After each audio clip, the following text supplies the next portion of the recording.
안녕하십니까. 오늘 사업 설명 맡게 된 ABO 우창합니다. 일단 이렇게 줌으로나마 이렇게 OM으로 인사드리게 돼서 반갑고요. 얼마 전에 이제 설날이었는데 새해 복 많이 받으시고 설날들 다들 잘 보내셨습니까? 일단 뭐 코로나 때문에 뭐 고향에 못 내려가 보신 분들도 많으실 것 같으신데 일단 새해 복 많이 받으시라고 이제 주문 영상으로나마 다시 한번 인사드리겠습니다. 또 좀 전에 그 권대영 리더님 그 강의 굉장히 잘하셨죠. 전 앞에서 직접 듣고 있는데 약간 DJ 보는 것 같았어요. 말씀도 굉장히 차분하시고 이렇게 전체적인 내용도 굉장히 알차게 준비를 해주셔서 강의를 잘 들었던 것 같습니다. 일단 제가 오늘 설명드릴 것은 이제 아메이 사업에 대한 사업 설명을 좀 드릴 건데 제가 사업 설명 드릴 거에 대한 주제는 여기 보시는 것 같이 꿈을 다시 찾아줄 수 있는 사업이라는 주제로 제가 설명을 좀 드릴 겁니다. 보통 어렸을 때는 뭐 장래희망이 뭐야, 뭐 꿈이 뭐야 라는 질문을 많이 듣는데 한 중학생 정도만 해도 저 같은 경우는 제 주변 사람들한테 물어보면 진로를 상담한다는 얘기를 하지 꿈이 뭐야? 앞으로 뭐 하고 싶은 게 뭐야? 라는 거에 대한 질문은 거의 들어본 적이 없었던 것 같아요. 일단 그래서 저는 이제 제가 어렸을 때 저희 친형이랑 같이 이렇게 찍었던 사진으로부터 시작을 해서 일단 꿈을 다시 찾을 수 있는 사업이란 주제로 설명을 드리겠습니다. 일단 우선 뭐 저를 또 잘 모르시는 분들도 계실 수 있으시니까 간단하게 제 소개를 좀 드리고 시작을 할게요. 저는 전직은 제약회사 연구원 일을 했었었고요. 이렇게 직장 생활을 하다 보니까 제가 26살 때 처음 취직을 해서 직장 생활을 계속 했었는데 딱 그런 생각이 들었어요. 이렇게 뭔가 열심히는 살아야 된다고 하니까 굉장히 이제 열심히 바쁘게 지내는데 이렇게 배 위에서 제가 노를 저어서 어느 방향으로 가고 있는 거예요. 근데 그 방향이 퇴직이라는 시기쯤이 되면 그 끝이 이렇게 떨어지는 폭포 같은 느낌이랄까요? 약간 뭔가 끝이 보이는 인생이라는 그런 좀 이렇게 리스크 때문에 좀 젊은 나이에 뭔가를 좀 도전해보고 뭔가를 좀 찾아봐야 되겠다 싶어서 이제 다른 직업들도 해보고 하다가 이렇게 아메이 사업을 같이 만나서 겸업으로 진행을 하고 있습니다. 일단 제가 오늘 꿈이라는 단어를 되게 많이 말씀을 좀 드릴 것 같은데 이거를 사전적인 용어를 찾아보시면은요. 뭐 잠자고 있는 동안에 그 저희가 흔히 얘기하는 꿈이 될 수도 있고 제가 오늘 말씀드리고 싶은 거는 두 번째에 나와 있는 의미예요. 실현하고 싶은 희망이나 이상. 예. 이 꿈에 대해서 말씀을 드릴 건데 왜 지금 사업 설명하는데 이렇게 꿈 얘기를 하나 하는 분들이 계실 수도 있으신데요. 꿈이 얼마나 중요한지 이걸 나타낼 수 있는 영상이 좀 있어요. 네, 간단하게 영상 하나 좀 보고 넘어가도록 하겠습니다.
보셨나요? 예, 지금 마지막 화면에 보시는 것처럼 일단 내가 꿈이나 목표가 있는 사람이냐 아니냐에 따라서 미래의 모습이 굉장히 많이 변한다고 해요. 지금 현재 내 모습이 과거에 5년 동안 살아왔던 결과물이라는 얘기들도 있잖아요. 그래서 이 꿈이라는 게 굉장히 중요한데 그러면은 현재 이렇게 지금 저희가 생활하고 있는 우리들은 왜 꿈이라는 걸 뭐 진지하게 생각을 해본 게 그렇게 많지 않을까? 그거는 이제 개인의 문제는 아니라고 생각합니다. 왜냐하면 어, 지금 제가 뉴스 기사를 이게 2021년도 2월 4일 날 기사인데 헤드라인만 일단 발췌를 좀 했거든요. 이렇게 10년만 더 살고 싶다는 환자분한테 10년을 더 살게 되시면 어떤 걸 할지를 여쭤봤더니 뭐 할지에 대해서는 답을 못 하신다는 분들이 굉장히 많으시대요. 저는 이 헤드라인 뉴스 보고 되게 깜짝 놀랐거든요. 뭔가 이렇게 얼마나 간절하겠어요. 그 10년 동안 더 살고 싶다. 근데 그렇게 간절한 삶을 얻었음에도 불구하고 뭘 해야 될지, 내가 뭘 하고 싶은지에 대해서는 이렇게 생각을 많이 안 하신다는 것 같은 느낌이에요. 근데 그렇게 될 수밖에 없던 게 이제 이런 사회적인 배경들이 좀 굉장히 많이 작용을 하는 것 같아요. 가구당 월 평균 소비가 255만 원인데 그 중에 1위가 교통비라고 합니다. 뭐 출근을 하든 어디를 이동을 할 때 교통은 당연히 탈 수밖에 없는 상황인데도 불구하고 교통비가 1위가 되어 있고요. 그리고 뭐 산후조리원 요새 뭐 이제 저출산 이런 얘기들도 많은데 산후조리원이라든가 이런 것들도 보면 이제 굉장히 금액들이 일반 월급보다는 좀 높은 편이긴 하죠. 근데 보시면은 2월 4일 날 며칠 전 기사예요. 한국노총에서 2021년도 임금 인상을 6.8%로 해달라고 요구를 했습니다. 이게 빨간색 글씨 제가 줄쳐놨던 걸 보시면은 노동소득이 충족해야 할 생계비가 434만 2,919원이래요. 근데 여기에다가 2021년도 물가 상승률 전망치 1%를 반영을 하면 438만 원이 좀 넘습니다. 근데 2020년도에 월 평균 임금은 374만 원밖에 안 돼요. 그러다 보니까 그 충족해야 될 생계비 한 63만 원 가량이 차액이 발생이 되잖아요. 그러니까 이제 사람들이 여유로운 어떤 뭐 나의 인생 어떤 것들 그런 거에 꿈을 꾸기보다는 당장 하루하루 살아가기 바쁜 것 같아요. 이게 우리 뭐 농담 삼아 월급이 통장으로 들어왔다가 스쳐 지나갔다 이런 얘기를 많이 하시잖아요. 공감하시는 분들도 있으실 거고 아니신 분들도 계시겠지만 일단 이런 사회 현상이고 내가 각박하게 살고 열심히 살았음에도 불구하고 잘 살아지지 않는 환경들이 있다 보니까 꿈이라는 걸 생각하지 못하는 게 되는 거죠. 그리고 또 이제 투잡으로 배달 일을 하시는데 요새 뭐 크라우드 소싱이라고 해서 이렇게 뭐 쿠팡이라든가 이렇게 뭐 배달 업무를 하시는 분들도 많으신데 이 내용 중에서 제가 몇 가지를 발췌를 했어요. 이분이 한 일주일에 100시간 이상 일하기로 결심한 이유가 빚을 갚기 위해서인데 그것도 일한 돈 대부분을 채무 상환에 쓴다고 합니다. 뭐 이제 대학교 학자금을 대출로 시작하시는 분들도 있으실 거고 여러 가지가 이유가 있겠죠. 이게 투잡을 선택할 수밖에 없는 이유가 채무 상환인데 그렇게 해서 투잡을 하면 한 달에 500만 원, 600만 원 정도의 소득이 발생된다고 해요. 조금 전에 그 제가 얼마나 그랬죠? 충족해야 될 생계비가 434만 원이라고 해요. 근데 이렇게 해서 채무 상환하고 버는 소득이 500만 원, 600만 원이라고 하더라도 그렇게 넉넉하거나 노후를 준비할 수 있을 만한 금액은 아니라고 보여집니다.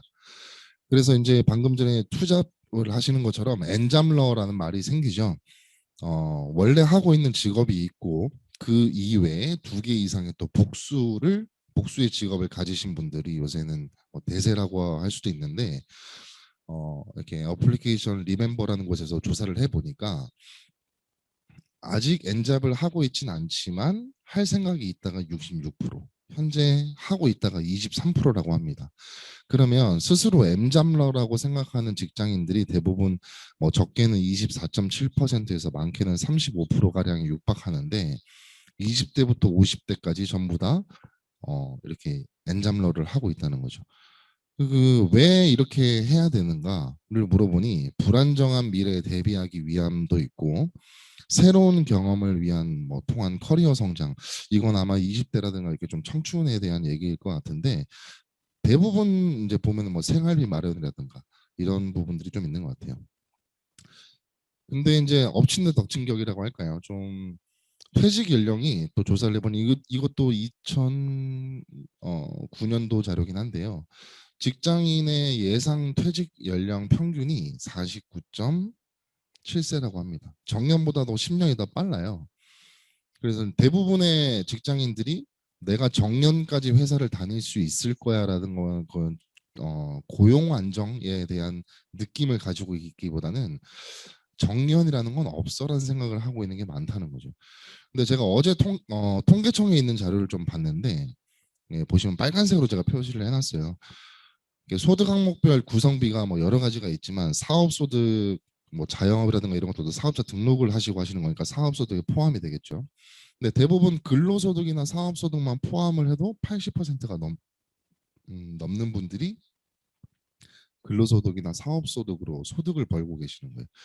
근데 만약에 그러면 근로소득으로 65% 넘는 사람들이 일을 하는데 정년이 보장이 안 되어 있다면 이분들의 노후는 누가 어떻게 준비를 할까요? 그리고 또 이제 요새 뭐 4차 산업혁명 뭐 이런 얘기를 하는데, 제가 또 요것도 기사를 보다 보니까 좀 웃긴 게 있더라고요. YTN에서 나온 기사인데 빨간색으로 제가 연하게 표시를 해놨어요.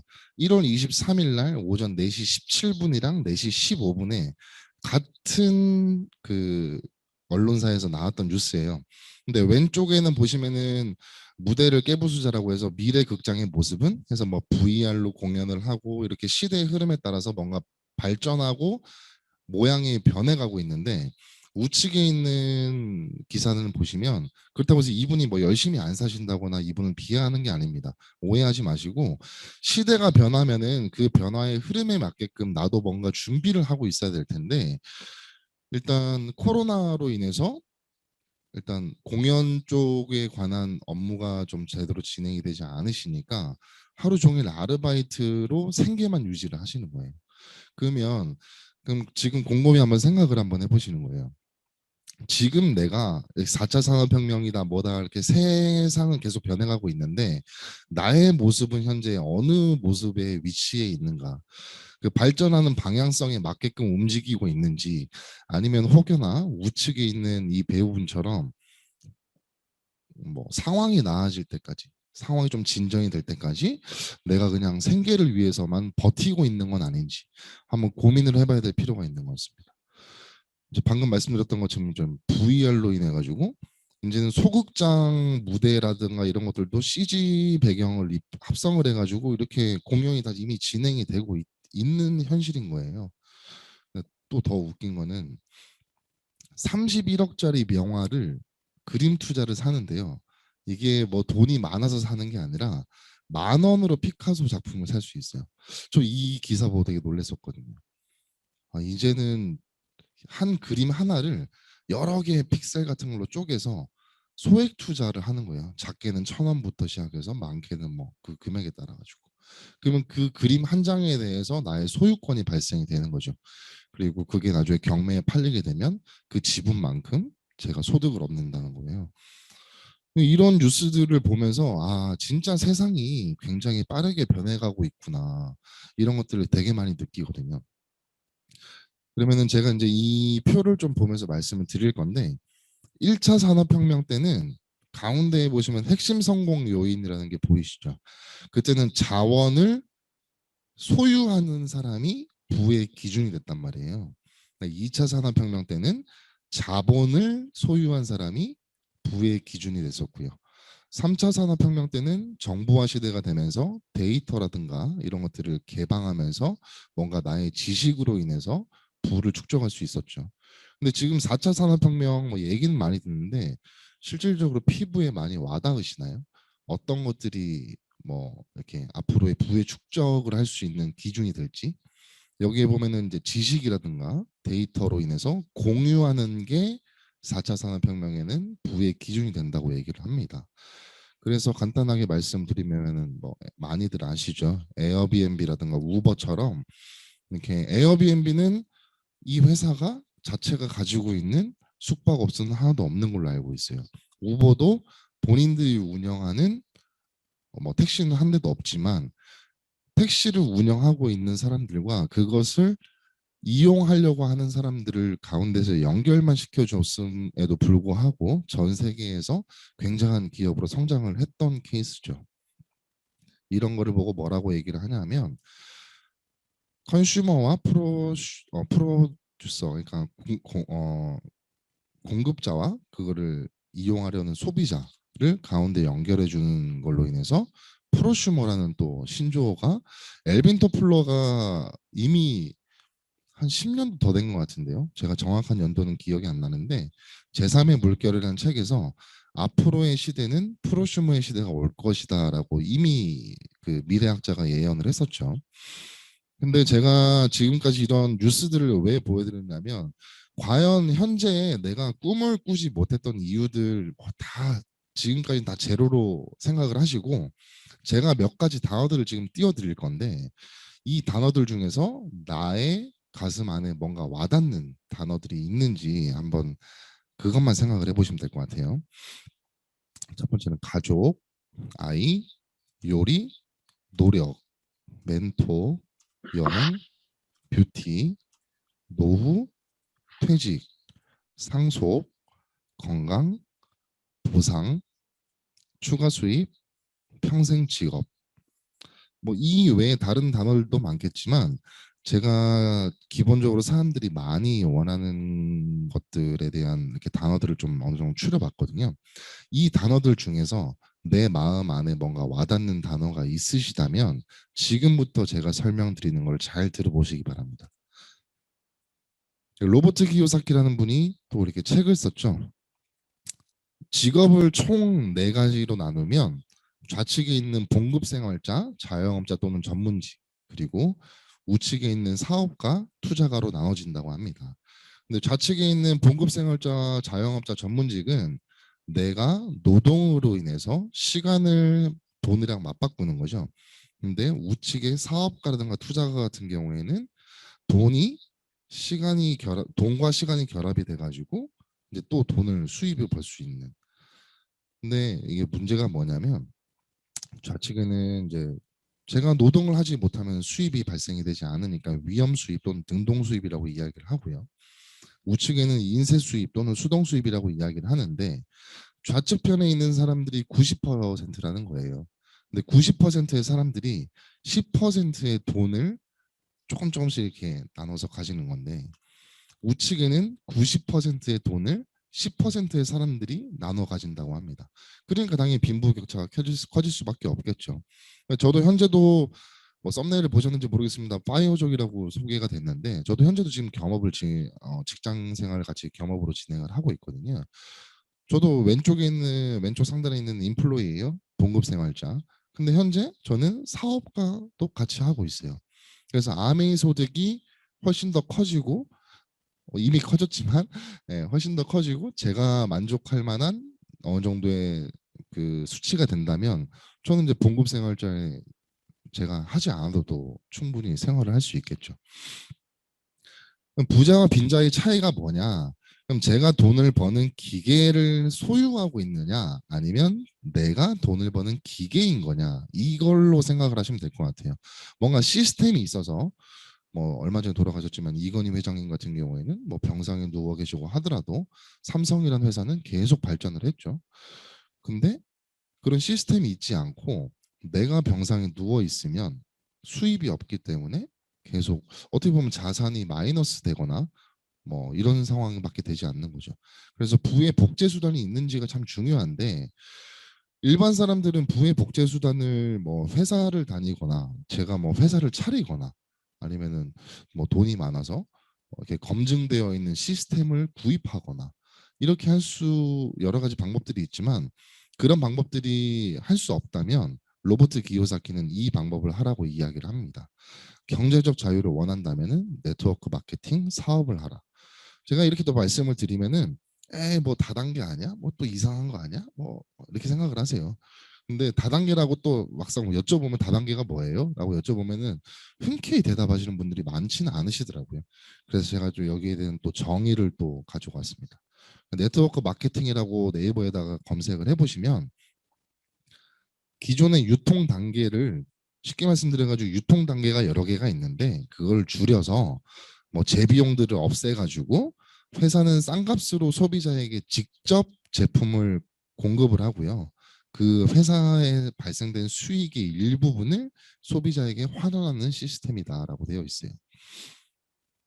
그리고 또 하단에 보시면 이런 방법들이 피라미드 그러니까 그 인식이 좋지 않은 다단계의 그런 불법 피라미드 다단계 사업이랑 근본적으로 다른 점이며 이와 같은 판매의 어려운 점을 극복 뭐또 이런 말씀을 하세요. 뭐 결국에 물건 팔아야 되는 거 아니냐? 뭐 이런 말씀들 하시는데 맨 밑에 보시면 판매의 어려운 점을 극복한 시스템이 바로 네트워크 마케팅이다라고 되어 있습니다.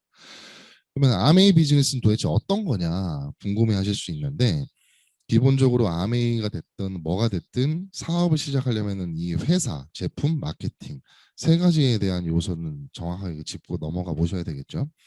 일단 회사 같은 경우에는 보시면 미국 미시간주 A다시에 보면 아메이 본사가 있습니다. 여기 보시면 이렇게 경영진이 리치 디보스 제이 베넨델 회장님부터 시작을 해서 지금 두 분은 이제 운명을 하셨고 스티브 베넨델, 덕 디보스 이렇게 해서 운영을 하고 계시는데 이분이 어떤 분이었냐면 미국 상공회의소 의장을 계속 역임을 하셨었고요. 그래서 김대중 대통령 그러니까 그때 당시에 이제 스티브 베넨델 회장님이 아메이의 뭐 대표로 만난 게 아니라 미국 상공회의소 의장 자격으로 그때 당시에 우리나라에 방문을 했었을 때 당시 대통령을 만나서 이제 악수하고 있는 장면인 거죠. 제가 방금 말씀드렸던 것처럼 이렇게 미국 상공회의소 의장을 직접 역임을 하셨고 부자가 역임한 것도 최초라고 합니다. 또 다른 과거의 대통령이셨는데 그 옆에 또 앉아서 이렇게 같이 상공회의소 의장 자격으로 앉아 계셨었죠. 그리고 미국의 전 대통령 부시 전 대통령도 아메이 중국 행사에 초청을 받아서 이제 아메이에 대해서 이제 좋다 어쩌다 이렇게 연설을 하는 모습인데 만약에 이분이 단순하게 뭐 많은 금액을 준다고 해서 뭐 돈만 받고 이 자리에 왔을까요? 저는 그렇게 생각하지 않거든요. 대통령을 했던 직위면 어느 정도의 명성이 있고 그 지위라고 해야 되나요? 그런 게 있는데 뭐 이렇게 하다못해 뭐안 좋은 그런 회사에 초청을 받았다고 해서 와가지고 이런 연설을 할까요? 저는 그렇게 생각을 하진 않거든요. 그래서 제가 아메이를 처음 알아볼 때 조사했던 자료들도 좀 같이 가지고 왔어요. 보시면은 스티브 밴델 회장님 밑에 보시면 있는 글자 한번 보실게요. 모바일 인터넷 플랫폼 홍수에도 56년째 회원 판매 방식을 고수하고 있는데 물건을 팔아서 수익 내는 피라미드와는 다르다는 거예요. 제가 처음에 한 10년 정도쯤 된 것 같은데 아메이를 처음 만났었거든요. 그때 이제 알아봤던 자료들인데 2008년도 6월 달에 보시면 뉴스와이드라 그래가지고 이제 월간 시사 매거진 그런 이제 잡지 같은 거에 나와 있던 내용인데요. 그러면은 IMF가 97년도, 98년도에 발생이 됐었으니까 한 10년 정도 뒤인 거죠. 그래서 그때 당시에 아메이가 특급 프로젝트 가독이라고 해서 이제 소개가 됐었는데 그때 당시에 미국 상공회의소 회장, 뭐 스티븐 코비, 그다음에 타임지 발행인, 포춘지 발행인, 유엔 후원회 회장, 그리고 마이크로소프트 부사장 이렇게 좀 어느 정도 지위도 있고 똑똑하다는 분들이 아메이가 괜찮다라고 소개를 하는 거예요. 그리고 이거 같은 경우에는 환경 비즈니스라고 아마 그 뭐 매경이라든가 이런 식으로 이제 그 경제 관련된 뭐 일간지라든가 잡지 같은 걸 많이 보시는 분들은 아실 텐데 IMF가 발생되고 5년이 지났죠. 어느 정도 우리나라 경기들이 좀 회복이 되고 나니까 잘 나가는 외국계 100대 기업들은 어떻게 그렇게 잘 하고 있는지를 조사를 해본 거예요. 여기 보시면은 뭐 나이키도 있고요, 피자헛도 있고, 볼보도 있고, 보쉬, 뭐 3M, 코카콜라 이렇게 흔히 대부분 다 아시는 브랜드예요. 근데 여기에 아메이가 있는 건 모르시더라고요. 네트워크 마케팅 여기에도 뭐 다단계라고 써 있는 게 아니죠. 네트워크 마케팅 선도 기업의 고수다. 그래서 아메이가 소개가 됐었습니다. 일단 회사에 대한 부분들이 또 궁금하신 게 있으시면 제가 공유를 다 해드리기는 좀 어려울 수 있으니까 이렇게 이 사업을 소개해 주신 스폰서님한테 여쭤보시면 자세하게 아마 알려주실 거예요. 그리고 제품에 대해서 또 간략하게 보고 갈 건데 제품이 시장성이 있는지 다양성이 있는지 그다음에 경쟁력이 있는 제품인지 이런 것들을 좀 알아보셔야 되겠죠. 엑센스라고 해가지고 뭐 껌부터 시작해서 드링크, 에너지 바 이렇게 에너지 뭐 시리얼들이 있고요. 그다음에 85년 동안 식물 영양소의 과학 뉴트리라이트라고 할 수 있죠. 전 세계 건강기능식품과 비타민 판매 세계 1위 브랜드입니다. 그리고 아티스트리라고 되어 있죠. 이거는 이제 또 세계 탑5 기초 화장 쪽 이렇게 화장품 관련된 브랜드에서 세계 탑5인데 우리나라에서는 부산국제영화제 공식 스폰서로서 이렇게 또 후원을 하고 있습니다. 보시면 저도 여기를 갔다 왔죠. 저는 지금 가족 사업을 하고 있기 때문에 저희 어머니와 저희 친형과 또 같이 이렇게 부산국제영화제 초청을 받아가지고 참석도 했고 이때 갔는데 사람들이 진짜 어마어마하게 많이 온 거예요. 네, 여기에 참석할 수 있던 자격이 플래티늄 이상이신데 아마 지금 플래티늄이 아직 안 되신 분들이 있으시다면 여기를 나중에 플래티늄이 되셔서 이런 장소에 초청을 받아서 가보시면 진짜 깜짝 놀라실 거예요. 플래티늄이 이렇게 많나? 이렇게 사람들이 잘 되는 건가? 라는 생각을 하실 수 있으실 거예요. 이 중에서 한 20명만 제가 소개한 파트너였으면 그죠? 그런 생각도 해보고 그리고 아메이 퀸이라 그래서 이제 맛과 영양을 그대로 지키는 기술이 있는 저희 뭐 냄비 뭐 요리 관련된 이제 제품들과 그다음에 칼 이런 것들도 있죠. 그리고 이것도 세계 판매 1위 정수기 그리고 세계 판매 1위 공기청정기. 아메이는 뭐 하면은 다 세계 판매 1위인 것 같아요. 그리고 한 번 써본 사람은 한 번도 안 써본 사람은 있어도 한 번만 써본 사람은 없는 것 같아요. 제 주변에도 제품을 전달하거나 하면 퍼스널 케어를 굉장히 좋아하시는 분들이 많아요. 뭐 샴푸, 비누, 치약, 뭐 로션, 뭐 이렇게 마우스워시 등등등 굉장히 많습니다. 그리고 이것도 마찬가지로 프리미엄 세제 브랜드이죠. 뭐 세탁 세제, 그다음에 청소 관련된 세제들도 있고요. 그리고 원포원 프로젝트라 그래가지고 얼마 전에 KBS였나요? 코로나 사피엔스라는 제목으로 해가지고 또 방송도 됐었었죠. 저희 아메이의 원포원 제품들이 어떤 식으로 되는지 이렇게 우리나라의 그 경쟁력 있는 제품들이 또 같이 돼서 뭐 해외로 수출이 되기도 하고요. 그럼 제품들도 이렇게 간략하게만 넣어봤는데 이제부터 이제 마케팅에 대해서 소개를 좀 드리려고 합니다. 수익성이 있는지 그냥 쉽게 해서 돈이 되는지 그다음에 공정성 있게 배분이 되는 건지 합법적인 건지 알아보도록 하겠습니다. 이 비즈니스의 특징에는 총 5가지가 있습니다. 첫 번째는 무자본으로 시작을 할 수 있어요. 그러니까 돈이 들지 않는다는 뜻이죠. 그렇기 때문에 반대로 이야기를 하면 제가 손해 볼 게 없는 거죠. 뭐 투자를 했던 금액이 있거나 그렇지 않기 때문에 리스크가 없고요. 두 번째는 무경험입니다. 경험이 없어도 어느 직종에 있어도 학벌 이런 것들 전혀 인종 전혀 따지지 않습니다. 왜냐하면 이게 구두로 정보가 전달이 되는 사업이기 때문에 이런 것들에 대해서 뭐 학벌 이런 것들이 전혀 필요가 없고요. 이런 노하우들을 성공하신 스폰서님, 노하우들이 가지고 계신 분들이 성공을 해보신 분들이 이런 노하우들을 저희한테 알려주신 거예요. 그래서 프랜차이즈 방식처럼 뭐 마치 서울에서 맥도날드를 먹었던 햄버거 맛과 부산에서 먹었던 맥도날드 햄버거 맛이 동일한 이유는 맥도날드라는 가맹점을 내가 차리겠어요라고 해서 하면 아마 그 맥도날드 이렇게 교육받는 데가 있겠죠. 가서 레시피부터 시작해서 그런 시스템들을 돈을 주고 사는 거거든요. 그러면은 뭐 A라는 햄버거 맛이 어느 지역에 가도 동일하게 나올 수 있는 이렇게 성공 성공을 했던 분들에 대한 노하우를 그대로 받으면 이렇게 우리도 또 똑같이 성공할 수 있다는 내용이고요. 그다음에 제한이 없습니다. 시간적으로나 공간적으로 제한이 없기 때문에 겸업이 가능해요. 저도 지금도 직장 생활을 하면서 같이 사업을 진행을 하고 있고요. 그다음에 공간적으로 제한이 없습니다. 저는 서울에 있지만 대구나 제 뭐 이렇게 다른 지역에서도 제 소비자나 파트너들이 또 이렇게 같이 사업을 진행을 하고 있죠.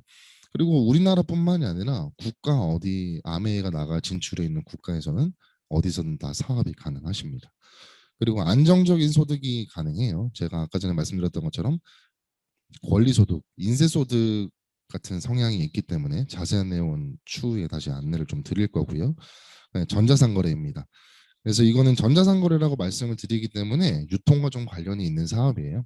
유통에 대한 흐름에 대해서 좀 알아볼 건데 과거에는 생산자가 총판, 도매, 소매를 지나서 소비자가 물건을 생산자가 제품을 만들면 소비자가 물건을 구매를 했죠. 200원의 제품을 만들었는데 저는 이게 당연히 1,000원인 줄 알았어요. 그냥 이 뭐 예를 들면 펜이라고 할까요? 펜은 그냥 1,000원이야. 이렇게 생각을 했지. 이게 뭐 총판을 거치고 도매를 거치고 소매를 거쳤기 때문에 내가 1,000원에 사야 돼라는 생각을 한 번도 해본 적이 없거든요. 이 과정에는 광고와 유통비가 발생이 됐기 때문에 200원에 만든 원가의 제품이 저한테는 1,000원에 구매를 했던 거예요. 근데 소비자들은 나한테 이득이 되는 쪽으로 소비 패턴을 변경하는 특성이 있잖아요. 그래서 밑에 보시면 그 중간에 보시면 나와 있지만 뭐 대형 할인마트라든가 아니면 요새 또 인터넷 쇼핑 많이 하시죠. 이렇게 인터넷 쇼핑으로 똑같이 생산자가 200원에 만들었던 제품을 저는 30% 싸게 구매를 할 수 있고 택배를 받을 수 있기 때문에 많이 이용을 하고 있어요. 실질적으로 요새 혹시 대형 할인마트 가보셨나요? 그렇게 과거처럼 장사가 많이 되진 않는 것 같아요. 그 뉴스가 제가 오늘 기사를 가져오진 않았지만 홈플러스를 매각하고 있는 거 아십니까? 네. 그러니까 대형 할인마트를 이제는 팔고 있어요. 그거는 왜겠어요? 수익이 되고 있다면 계속 유지를 할 텐데 손해라는 뜻인 거예요. 근데 아메이는 제품을 직접 생산하는 제조회사입니다. 아메이가 연구도 좀 더 하고 좋은 제품을 만들게 해서 400원 정도 원가가 좀 더 높은 제품을 질 좋은 제품을 만들면 소비자와 직거래를 하는데요. 어떻게요? 무료로 회원 가입이 되고요. 위에서 중간에 아까 제가 말씀드렸던 것처럼 품질 좋은 제품을 30% 싸게 700원에 구매를 할 수 있습니다. 그리고 편리하게 택배까지 해준대요. 근데 이거보다가도 더 또 많은 혜택이 있는 거는 쓰던 제품을 90일 이내에 환불해 준다 그러시면 믿으십니까? 혹시 뭐 이렇게 립스틱이나 아니면은 뭐를 예로 들을까요? 뭐 저 같은 경우에는 뭐 펜 같은 거 얘기를 많이 제가 사업 설명 직접 이렇게 수기로 하다 보면 펜 얘기를 많이 하는데 펜을 제가 사용을 하다가 한 89일째 되던 날 이 펜이 그냥 굉장히 마음에 안 들어. 색깔이 마음에 안 들어. 난 이게 빨간색이었으면 좋겠는데 왜 검은색이지? 이게 마음에 안 들어. 그러면 89일째 아메에 가가지고 저 이거 마음에 안 듭니다. 반품해 주세요. 하면 반품해 줍니다. 이런 시스템을 그 저게 생각나네요. 작년쯤이었나요? 백화점에서 어떤 여성분이 어 굉장히 이렇게 막 난동을 부리시는 거예요. 근데 그 이유가 본인이 제품에 마음에 안 들어서 이거를 바꿔달라고 하는데 사용했던 제품을 가져와가지고 막 때를 썼던 거예요. 이게 백화점 입장에서는 당연히 그분이 올바른 행동이 아닌 거죠. 근데 아미에서는 그분처럼 하셔도 올바른 행동이 되실 수 있는 거예요. 이게 참 굉장한 시스템이거든요. 왜냐하면 아메이는 직접 제조를 하는 회사이기 때문에 내가 만든 제품에 대해서 난 자신이 있어. 대신에 써보고 마음에 안 들면 언제든지 가져와. 네, 이런 내용이니까 한번 이거는 꼭 모르시는 분 만약에 오늘 제 사업 설명을 처음 들으신 분이라면은 이거를 스폰서님한테 꼭 물어보세요. 진짜 돼? 이렇게 꼭 물어보세요. 한번 해보세요. 그리고 소비가 지출로 끝나는 게 아니라 소비가 나한테 매출이 돼서 수입이 된다고 합니다. 아메이 사업은요. 간단하게 예를 들어 드릴게요. 제가 뭐 치약, 칫솔, 비누, 샴푸, 스킨, 로션, 정수기, 청정기, 뭐 쌀, 김치, 참치 다 아메이에 있습니다. 이런 것들을 구매를 하는데 일반 마트에 가서 구매를 했을 때와 아메이 마트에서 와서 구매를 했을 때를 알려드릴게요. 일반 마트에 가서 제가 구매를 하게 되면 이거는 소비가 지출로 끝나고 마트 사장님한테는 매출이 돼서 수입이 되겠죠. 근데 아메이 마트로 마트를 변경을 하면은 그 지출이 끝나는 게 아니라 저한테 매출이 잡혀서 저한테 소득이 된다는 거예요. 이게 좀 이해가 잘 안 가실 수 있는데 만약에 제가 50만 원치 정도 뭐 제품을 구매할 게 있는데 혼자 가기 좀 그러니까 저희 어머니랑 뭐 제 동생을 같이 뭐 이렇게 마트를 갔다고 가정을 할게요. 그러면은 이 땡땡 마트에서는 저로 인해서 총 150만이란 매출이 발생이 됐잖아요. 근데 보통 요새 포인트가 한 0.1% 정도쯤 잡히나요? 0.1로 계산을 했는데 1,500 포인트라는 게 발생이 됐어요. 그렇죠? 근데 저 500포인트, 엄마 500포인트, 동생 500포인트 각각 500포인트씩 받고 끝이 납니다. 그리고 나머지는 마트 사장님의 매출로 잡혀서 소득이 되겠죠. 근데 저는 이번에는 아메이 마트로 가봤어요. 동일하게 저랑 엄마랑 동생이랑 50만 원씩 구매를 했는데 그러면은 아메이 마트에서는 150만이라는 매출이 저로 인해서 발생이 됐죠. 왼쪽 상단에 보시면은 150만이면은 9%라는 요율을 적용받습니다. 그래서 13만 5천 원이라는 돈이 발생이 됐는데 각각 엄마와 동생은 3%에 해당되는 요율을 구매를 했으니까 15,000원씩 빼주고 나면 저의 소득은 10만 5천 원인 거예요. 이렇게만 비교를 해보셔도 500포인트를 받으시겠어요? 현금 10만 5천 원을 받으시겠어요? 그것도 제품도 질이 훨씬 좋답니다. 써보고 마음에 안 들면 반품까지 된대요. 그래서 저는 아메이마트를 굉장히 애용하고 있고 지금은 사업도 하고 있지만 굉장히 애용자가 됐어요. 그럼 자세하게 이걸 좀 더 설명을 드릴 건데 처음 이 사업에 대해서 저한테 알려준 사람을 스폰서라고 이야기를 합니다. 스폰서분이 저한테 아메이라는 걸 알려줬고 저도 알아보니까 좋아서 A와 B라는 사람한테 알렸다고 가정을 해볼게요. 그리고 보너스 ULP에 보시면은 3% 최저가 시작되는 게 20만이기 때문에 각각 20만 PV가 되도록 구매를 했다고 가정을 해보겠습니다. 의무적으로 구매를 해야 된다거나 이런 건 전혀 아니지만 계산하기 쉽게 20만 포인트씩, 20만 PV씩 구매했다고 가정을 해볼게요. 그러면 스폰서의 매출은 20만씩 총 4명이 발생이 됐기 때문에 매출은 총 80만이라는 매출이 발생이 됐죠. 그리고 저는 20만씩 3명이기 때문에 60만이란 매출. A는 20만, B도 20만이란 매출이 발생이 됐습니다. 우측에 지금 4만 8천 원, 3만 6천 원, 6천 원, 6천 원이 적혀 있는데 이 4명 중에서 보너스를 가장 많이 받을 사람이 누구일까요? 이게 줌이라서 뭐 제가 호응을 얻을 수는 없지만 대부분 저는 처음에 사업을 시작을 했을 때 스폰서라고 생각을 했습니다. 왜냐하면 매출이 제일 많고 제일 먼저 가입을 했으니까 스폰서가 많겠지라는 생각을 했는데 그게 아니더라고요. 스폰서가 많았으면 저는 아메이 사업 시작을 안 했을 것 같아요. 근데 보시면 4만 8천 원이라는 그 보너스가 발생이 됐지만 이거는 후자순과 노력순으로 분배를 해줘야 됩니다. 그래서 A와 B한테 먼저 6천 원을 빼주고요. 그리고 나는 3만 6천 원이라는 게 발생이 됐지만 A와 B한테 6천 원씩 빼주고 나면 2만 4천 원이라는 소득이 발생이 되는 거고 S는 4만 8천 원에서 3만 6천 원을 뺀 1만 2천 원이라는 소득이 발생이 됩니다. 근데 보시면 수입이 역전이 되신 거죠. 이게 이 수입의 특징이 후자순과 노력순으로 분배를 해주는 건데요. 이런 생각이 좀 드실 수도 있잖아요. 야, 내가 자꾸 스폰서가 나한테 와가지고 막 도움 주고 이렇게 막 차 태워주고 한 번씩 막 맛있는 것도 사주고 알려주는데 그렇게 하는 이유가 나한테 뭔가 올라가는 게 있어서 그러는 거 아니야? 이렇게 생각할 수도 있으시잖아요. 네, 그러면 스폰서를 제외를 해볼게요. 내가 아메이에 첫 번째로 가입한 1호 회원이었을 때 똑같이 20만씩 구매를 했다고 가정을 하면 60만이라는 매출이 발생이 됐고 3만 6천 원이라는 소득 중에서 6천 원, 6천 원을 빼준 2만 4천 원. 뭐 소득에 대해서 변화가 없죠. 그럼 저도 지어볼게요. 그럼 A와 B가 각각 1호 회원으로서 20만 PV가 되도록 구매를 했다고 하더라도 소득에 대해서는 변동되는 게 없습니다. 그래서 결론은 후자순부터 수익을 분배를 하는 거고요. 가입순이나 선착순이 아닙니다.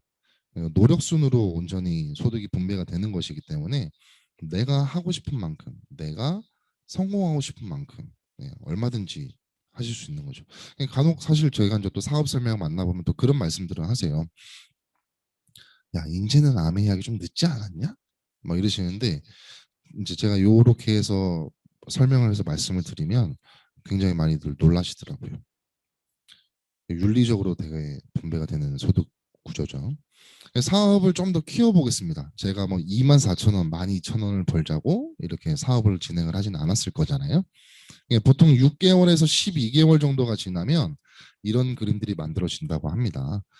이게 저로부터 A, B, C, D, E 5명한테 이 사업에 대해서 알렸더니 A도 알리고 또 이렇게 여러 가지 그룹이 발생이 됐다고 가정을 할게요. A라는 총 그룹에서 400만 PV라는 매출이 발생이 됐고요. B 그룹은 300만, C 그룹은 200만, D 그룹은 100만, E 그룹은 이제 막 시작해서 이제 제품 구매한 게 없어요. 그리고 저도 제품을 구매한 게 하나도 없습니다. 이거 되게 중요하니까 꼭 보시고 보너스 일단 계산을 한번 해보겠습니다. 그러면 저로부터 발생된 총 매출은 1000만 PV라는 매출이 발생이 됐는데요. 이게 노란색으로 표시되어 있지만 21% 요율을 적용을 받습니다. 그러면 210만 원이라는 보너스가 발생이 됐는데 이게 제가 다 가져가면 안 되겠죠. 아까 후자순 노력순으로 인해서 분배를 해줘야 된다고 먼저 말씀드렸으니까 400만 같은 경우에는 15% 적용을 받아서 60만, 그리고 A그룹 같은 경우에는 12% B그룹 같은 경우에는 12% 적용을 받아서 36만, 그다음에 C그룹 같은 경우에는 9% 적용을 받아서 18만 원, D그룹 같은 경우에는 6% 적용을 받아서 6만 원. 이걸 다 빼주고 나면 120만 원이거든요. 그럼 저는 90만 원은 소득이 발생이 됐는데 PV, BV라 그래서 쉽게 말씀드리면 물가 상승률이 반영이 됩니다. 아메이소도는요. 자세한 내용은 스폰서님한테 여쭤보시고 실제로 제가 받는 돈은 135만 원이라는 돈이 맞는 거죠. 근데 이 돈이 한 번 받고 끝나는 게 아니라 매월 증가하면서 평생 동안 받고 상속까지 된다면은 어떠시겠어요? 굉장히 좋으시겠죠. 저도 사실 이렇게 이 소득이 증가되면서 평생 동안 받을 수 있고 상속까지 된다는 것 때문에 저는 이 사업을 시작을 하게 됐는데 이렇게 되는 데는 원리가 있습니다. 첫 번째로는 아메이에서 취급하고 있는 제품들은 대부분 다 생필품인 게 많아요. 다 생필품이죠. 그러다 보니까 기존에 있는 매출이 유지가 될 수 있는 확률이 있고요. 두 번째는 신상품이 출시가 됩니다. 이제 조금 전에도 제가 이 강의를 하기 전에도 또 이제 이런 신상품들에 대한 안내라든가 강의들도 있죠. 보시면은 신상품이 나오기 때문에 매출이 상승할 수 있는 확률이 있고 회원이 증가하기 때문에 이 또한 매출이 상승할 수 있습니다. 그리고 처음에 말씀드렸던 프랜차이즈 방식처럼 저희 쪽에는 시스템이나 경험이라든가 지원이 있기 때문에 그다음에 제가 또 경험이 계속 축적이 되겠죠. 그렇기 때문에 매출이 유지되거나 상승될 수 있습니다. 그럼 사업을 조금만 더 키워보도록 할게요. 이번에는 A그룹이 1000만이라는 매출이 발생이 됐고요. 400만, 300만, 200만, 100만은 동일합니다. 이렇게 해서 저로부터 발생된 그룹의 총 매출은 2천만 PV라고 가정을 할 때, 2천만 PV인데 이때 420만 원이라는 보너스가 발생이 되죠. 근데 이것도 제가 다 가져가면 안 되고 후자순 노력순으로 나눠줘야 되니까 A그룹 같은 경우에는 1000만이기 때문에 21% 적용을 받아서 210만 원이라는 돈이 분배가 되는 거고요. 나머지 B, C, D, E 그룹은 아까 전에 계산했던 1000만과 동일하게 120만 원이 빠집니다. 그럼 제 소득은 420만 원에서 210만 원, 120만 원 빼주고 나니까 90만 원 동일하네요. 좀 이상하잖아요. 저의 매출은 1000만에서 2000만으로 2배가 늘었는데 소득이 똑같으면은 공평하지 않죠. 이때부터는 A그룹이 1차 보너스를 받을 수 있는 최대 요율을 받았기 때문에 2차 보너스라는 게 발생이 됩니다. 그럼 2차 보너스는 A그룹의 매출의 6%인데요. 1000만의 6%이기 때문에 60만 원. 그러니까 저는 총 150만 원이라는 소득이 발생이 되는 거예요. 근데 이 150만 원이 아니라 아까 전에 물가 상승률을 반영을 해드린다고 그랬죠. 그렇기 때문에 실질적으로는 제가 받는 돈은 225만 원입니다. 그러니까 저는 지금 파운더스 파이런 핀이기 때문에 이 금액보다는 조금 더 많이 받고 있어요. 회사의 월급 연봉보다는 훨씬 추월을 했죠.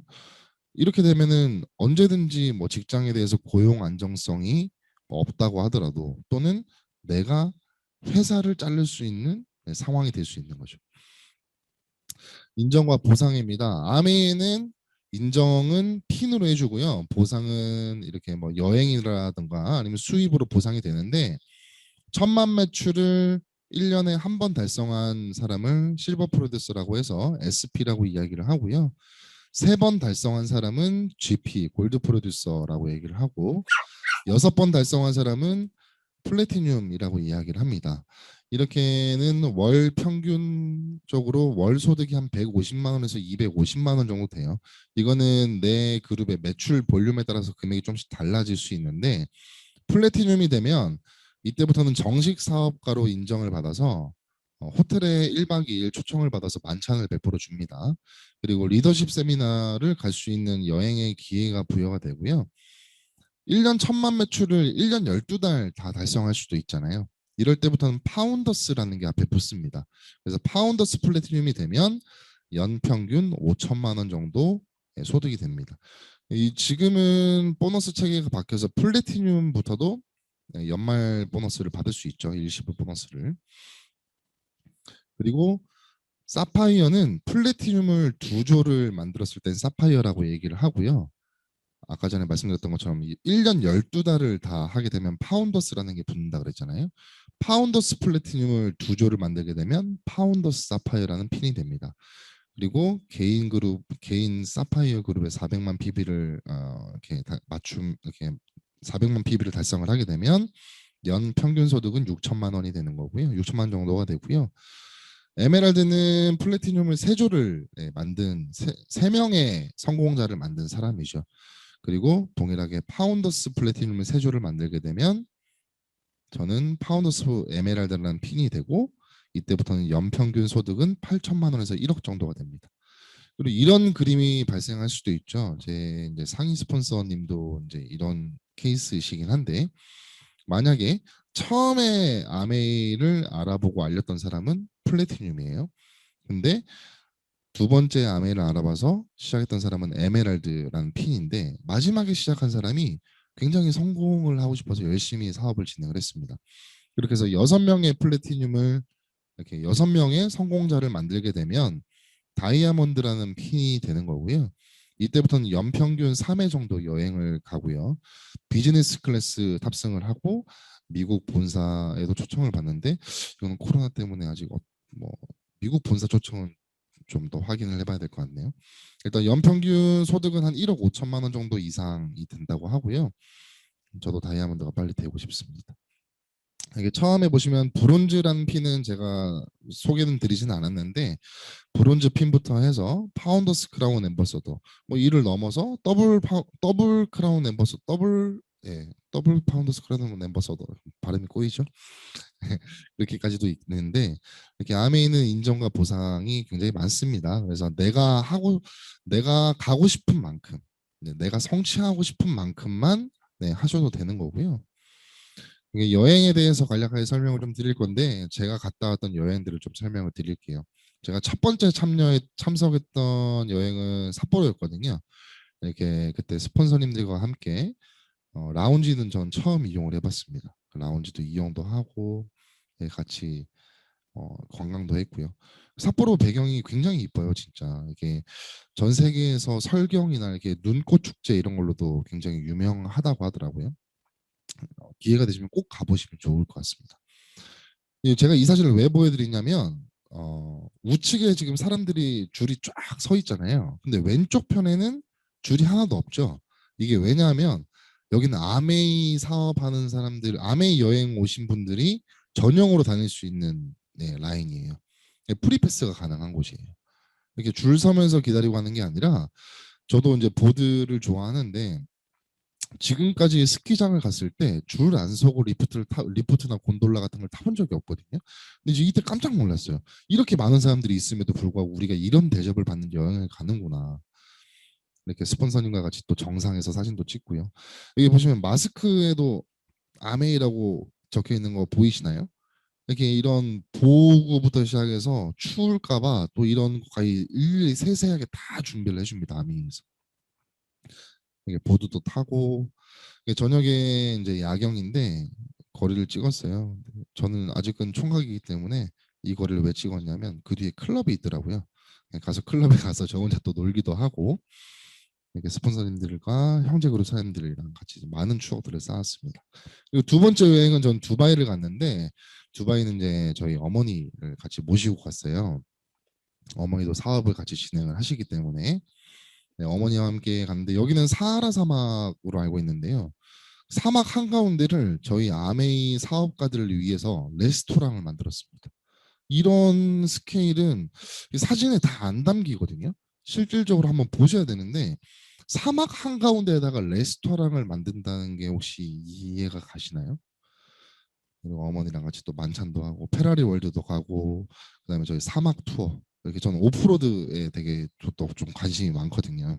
사막 투어도 하고 두바이 같은 경우에는 사막 나라이긴 하지나 그 안에 실내 스키장이 굉장히 또 크게 있습니다. 이거 보고 저도 또 깜짝 놀랐거든요. 그래서 두바이를 아메이 사업가들이 좋아하는 이유가 이런 열정, 꿈 하나만으로 뭔가 모습들이 많이 변할 수 있는 도시라서 그렇지 않나 싶은 생각도 좀 해봤고요. 뭐 처음 여행을 오시는 분들은 또 스폰서님들께서 이렇게 또 깜짝 선물 같은 것도 준비를 해주시거든요. 이때는 아시아 전 세계 아시아 이제 13개 나라에서 다 모여서 1만 명 이상이 좀 모였던 걸로 기억을 하는데 나라 그 나라마다 그 유명한 노래라고 해야 되나요? 그때 제 기억에는 아리랑이 나왔었는데 이게 국뽕이라고 그러죠. 해외에 나갔더니 갑자기 그 애국심이라는 게 확 올라와가지고 눈물도 좀 찔끔 나기도 하고 이게 굉장히 즐겁습니다. 이건 또 이제 그 배인데 갑자기 생각이 안 나지? 굉장히 큰 배, 크루즈. 예. 크루즈에서 또 이렇게 만찬 같은 거 베풀어주고. 예, 어머니 제가 이 사진을 왜 올렸냐면 저희 어머니가 자영업도 하시고 하시면서 굉장히 이제 어렵게 그러니까 굉장히 힘든 시기를 많이 보내셨거든요. 근데 여기가 이제 비치 앞에 있는 스타벅스 카페인데 딱 이렇게 어머니랑 마주 앉아서 이렇게 딱 있는데 어머니를 보는 모습이 저는 이때 처음 알았어요. 우리 어머니도 이렇게 여유롭고 굉장히 아름다우실 수 있구나.